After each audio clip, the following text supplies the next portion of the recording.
Bonjour tout le monde. Mon nom c'est Olivier Hossen.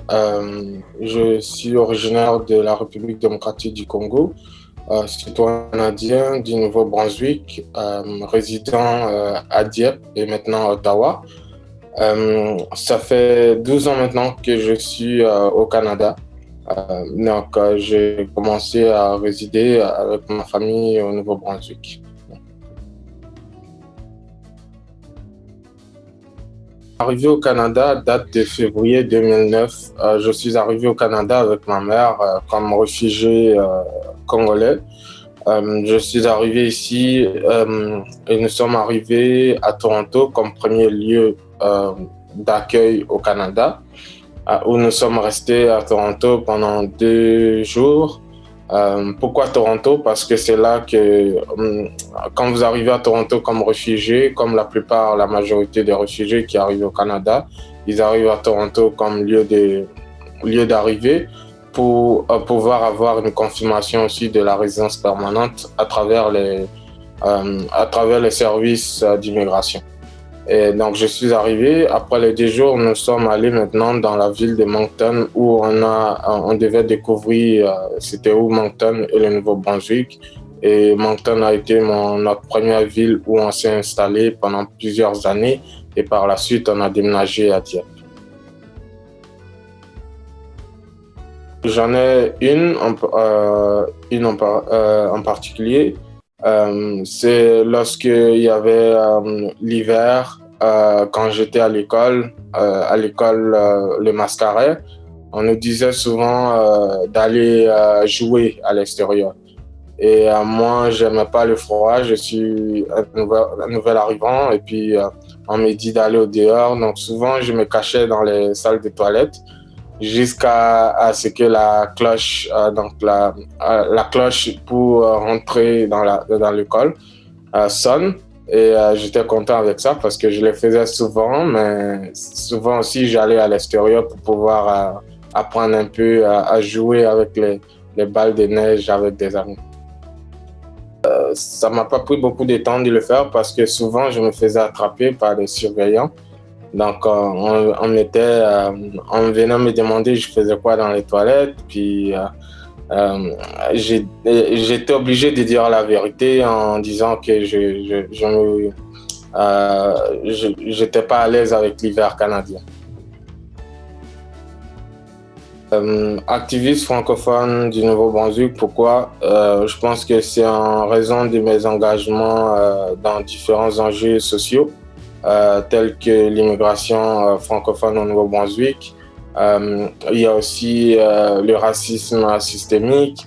Il y a sans doute aussi la question de la francophonie, où la francophonie du Nouveau-Brunswick, j'ai été très engagé dans notre francophonie, où j'ai eu représenté le Nouveau-Brunswick dans plusieurs événements, notamment les Jeux de la francophonie avec à Abidjan avec la délégation du Nouveau-Brunswick en juillet 2017. Il y a eu aussi des événements de l'OIF qui ont été organisés au Nouveau-Brunswick où j'ai eu à participer aussi, c'est ça, donc d'autres événements. Mais c'est pourquoi je suis tout d'abord un francophone, un jeune francophone. Je me décris comme un fier francophone, acadien d'adoption. Acadien d'adoption parce que l'Acadie m'a adopté et j'adopte aussi l'Acadie pour promouvoir cette francophonie et l'Acadie aussi à travers tous les endroits où j'irai. Donc c'est ça, c'est pourquoi je suis aujourd'hui comme un activiste francophone parce que la lutte doit continuer. Comme on le dit, je pense en italien, la lutta continua. L'importance du bénévolat dans la communauté, c'est important de pouvoir s'épanouir, de pouvoir s'intégrer parce que le bénévolat nous permet aussi de s'ouvrir à la culture canadienne. Il nous permet aussi de pouvoir facilement plus s'intégrer, de faire plus de connaissances en termes de réseautage, d'apprendre aussi cette nouvelle culture en termes d'emploi. Et il nous permet aussi de pouvoir décrocher des emplois dans notre domaine ou des expériences de stage dans notre propre domaine d'études si on est étudiant. Mais je dirais que en tant qu'immigrant ou réfugié, que ce soit des étudiants internationaux, des réfugiés, des immigrants en général, c'est très important lorsqu'on arrive au Canada de pouvoir s'intégrer dans la communauté. Et l'intégration, cette intégration passe par le bénévolat au sein de notre communauté. Et je rassure que le bénévolat, c'est vraiment bénéfique parce que ça t'ouvre beaucoup de portes, en termes de réseautage, en termes d'amitié, aussi en termes d'expérience, parce que tu as acquis beaucoup d'expérience sur le marché canadien, le marché d'emploi canadien. Et ça peut t'ouvrir beaucoup de portes parce que moi, le bénévolat m'a ouvert beaucoup de portes et je suis très heureux. Grâce au bénévolat, je dirais que je suis fier de pouvoir continuer mon engagement dans la communauté et de pouvoir redonner à cette communauté du Nouveau-Brunswick et canadienne qui m'a redonné lorsque j'étais arrivé ici nouvellement. Être immigrant au Nouveau-Brunswick, c'est vraiment très bien. Il y a des hauts et des bas, je peux vous rassurer. Des défis, quand je dis des hauts et des bas, c'est en termes de... On peut s'épanouir très bien, comme aussi on peut avoir beaucoup de défis. Quand je parle de l'épanouissement, elle passe par le bénévolat, l'intégration. On apprend à connaître cette nouvelle culture. On apprend à connaître, à se faire de nouveaux amis. On apprend aussi à pouvoir rencontrer d'autres personnes et pouvoir peut-être, si on est aux études ou dans le marché du travail, on commence à voir. Maintenant, quand je dis en termes de défis, c'est au niveau de l'emploi. Parce que en tant qu'immigrant, c'est souvent difficile de pouvoir avoir un emploi dans son domaine. Cela est relié, pourquoi? À la reconnaissance des diplômes. Parce que ça, c'est un défi très présente auprès des immigrants. Parce que cette question de reconnaissance des diplômes a encore un grand défi dans la province du Nouveau-Brunswick. Et je pense que si on mettait on ouvrait beaucoup plus de portes sur ce côté-là en termes de reconnaissance de diplômes, je pense que beaucoup d'immigrants qui contribuent à l'économie et contribuent aussi au développement social du Nouveau-Brunswick auront eu un emploi dans leur domaine et aussi ça aurait été facilité. Ça aurait facilité beaucoup plus de personnes qui finissent les études parce que c'est un grand problème aussi, c'est un grand défi. Mais je peux rassurer qu'il y a des personnes qui arrivent quand même à dénicher un emploi dans leur domaine, mais ce n'est pas du tout facile. Ça prend du courage, de la détermination et aussi de la persévérance pour avoir un emploi dans son domaine, dans son propre domaine de carrière ou d'études. C'est pourquoi que je dis souvent on dit souvent que ce sont les études qui mènent beaucoup à Rome, comme si je peux l'interpeller ainsi.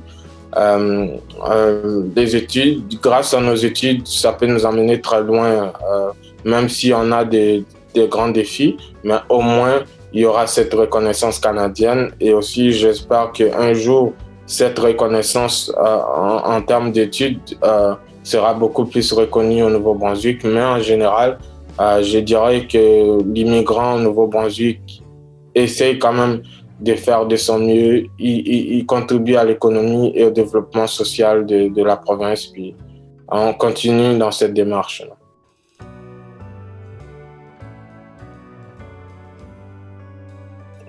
Je tiens à saluer toute la communauté noire du Canada, du Nouveau-Brunswick en particulier, ma province, pour cette célébration. J'invite aussi les Canadiens de partout à pouvoir célébrer ce mois. Ce mois représente beaucoup la contribution des Canadiens noirs au Canada. Et la contribution des Canadiens noirs ne date pas d'aujourd'hui. Elle date de très longtemps par des personnes qui ont beaucoup inspiré le Canada. Si je prends l'exemple d'Acosta, et aussi de l'honorable Augustine, Jean Augustine, qui, grâce à elle, a été la première femme députée et aussi membre du cabinet. Grâce à elle, aujourd'hui, on a le mois, il y a 25 ans passés, nous avons aujourd'hui l'histoire du mois des Noirs au Canada qui a été reconnue à la Chambre du Parlement canadien. Et c'est vraiment des personnes qui ont inspiré le Canada et qui continuent à le faire. Il y a d'autres personnes noires, donc les Canadiens doivent continuer à célébrer ça. Et pas seulement le mois de février, on doit célébrer nos communautés en général.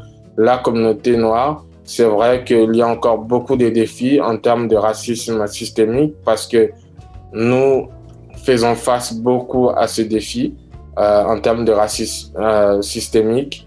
Et c'est un combat que nous devons continuer ensemble. Que nous devons tous nous unir, travailler ensemble et pouvoir mettre des actions en place.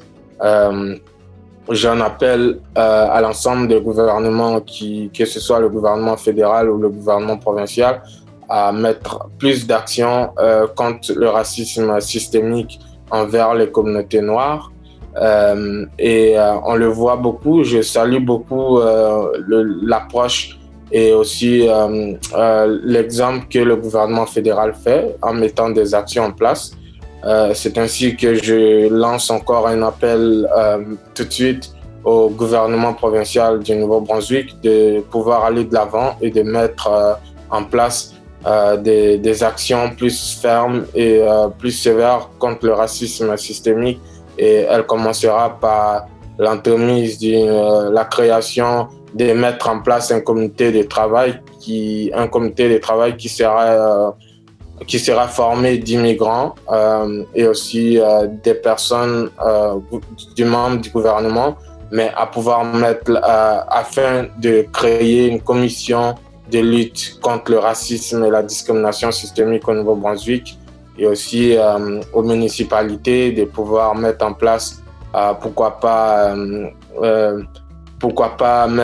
créer des postes de commissaires à la lutte contre le racisme au sein de notre municipalité du Nouveau-Brunswick, parce que c'est un combat que nous luttons beaucoup. Nous travaillons beaucoup pour pouvoir mettre des actions en place. Nous, en tant que jeunes, les jeunes noirs de la communauté noire, nous devons sortir de cette peur et de pouvoir s'épanouir, car nous sommes, si je peux me permettre le mot de l'histoire des mois des Noirs aujourd'hui, nous sommes l'avenir maintenant et nous sommes l'avenir de demain aussi.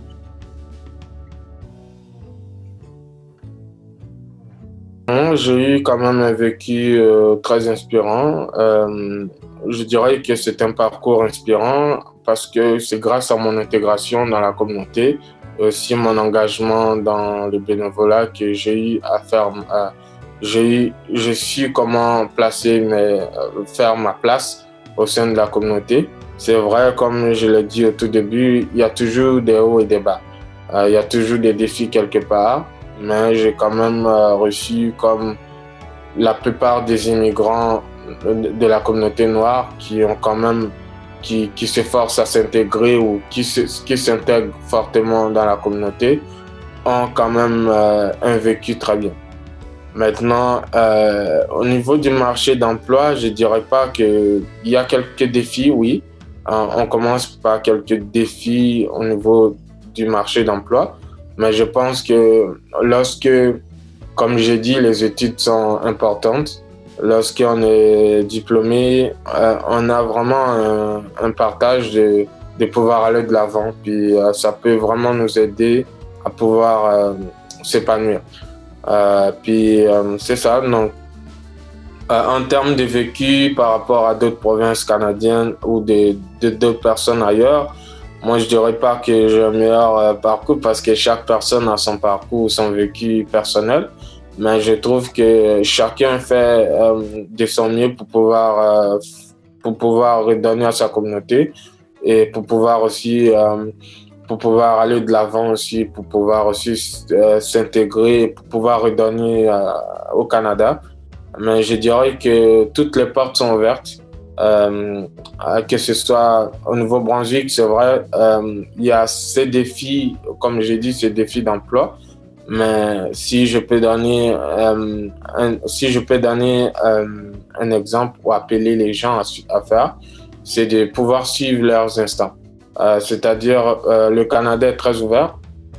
C'est un grand pays.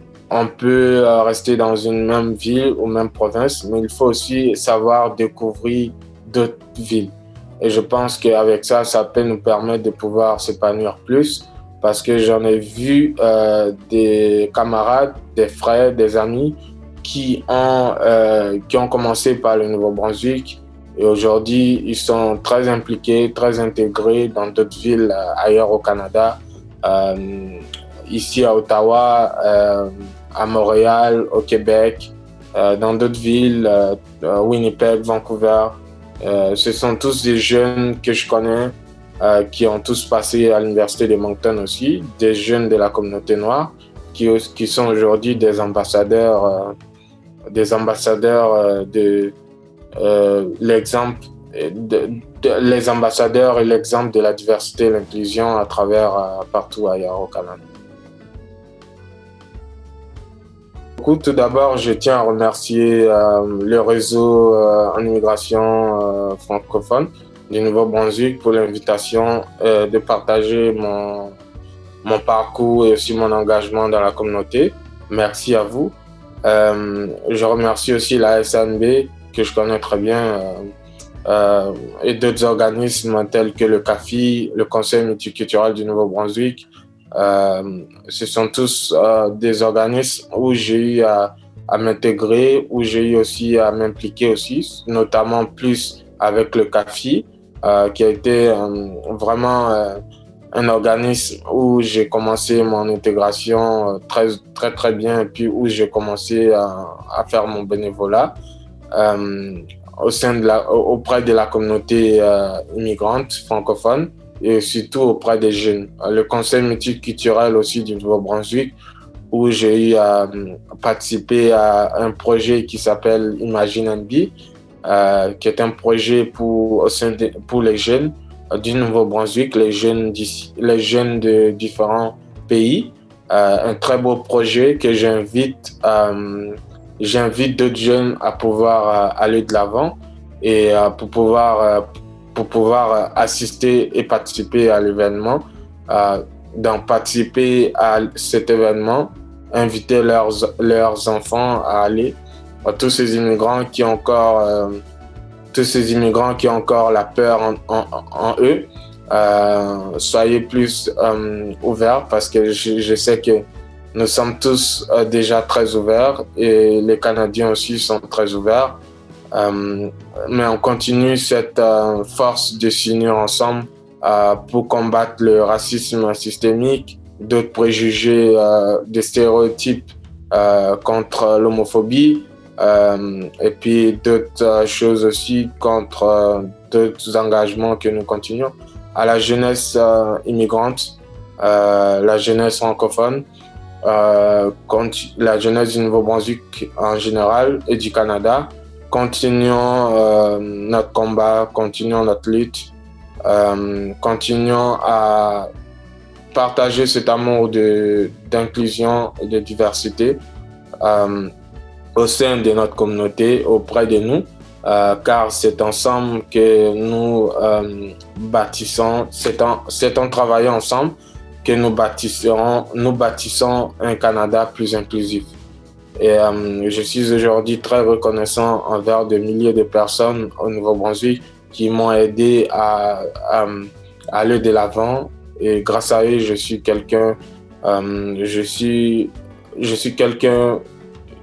moi-même et aussi je suis aussi la personne que je suis aujourd'hui, de toujours continuer mon combat dans cette lutte contre le racisme systémique et d'autres préjugés, d'autres types de stéréotypes que nous avons. Aussi, vive la diversité, vive l'inclusion au Nouveau-Brunswick et au Canada. continuons parce que nous venons de partout, nous venons de différents pays parce que le Canada a été bâti par l'immigration. On va continuer à le dire. L'immigration est une grande force pour le Canada et l'immigrant contribue énormément beaucoup au Canada, au développement social, à l'économie, le Nouveau-Brunswick aussi. Continuons aux Canadiens, à toutes les entreprises aussi canadiennes, donnons une chance à l'immigrant, donnons cette opportunité à l'immigrant, plus particulièrement au Nouveau-Brunswick, aux entreprises canadiennes, aux employeurs canadiens du Nouveau-Brunswick, donner une opportunité, donner cette chance aux immigrants, car ils ont cette réussite et ce sont des personnes aussi compétentes qui peuvent aussi apporter beaucoup au sein de votre entreprise et de votre organisation. Donnez cette chance, ne laissez pas des talents, des compétences aller ailleurs, quitter le Nouveau-Brunswick pour aller donner ce talent ailleurs, alors que le Nouveau-Brunswick, on peut bâtir tous une belle communauté, tous en travaillant ensemble.